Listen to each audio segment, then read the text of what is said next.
Gujarat ATS દ્વારા જે રીતે ગુજરાતના સિદ્ધપુર તાલુકાની અંદરથી જે 5 જેટલા આતંકવાદીઓ ઝડપ્યા છે તેને લઈને મારી પાસે જે દ્રશ્યો બતાવવા માંગીશ। પ્રથમ જે 22 વર્ષીય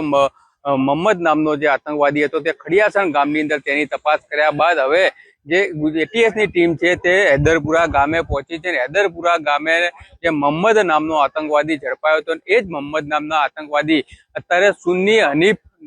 મસ્જિદ જે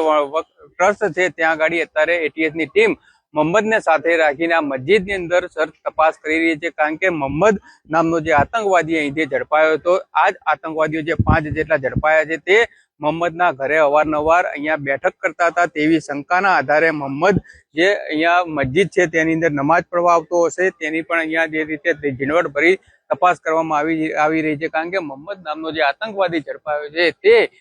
જે બોમ્બ બનાવવાનો માસ્ટર માઇન્ડ હતો જે 22 વર્ષીય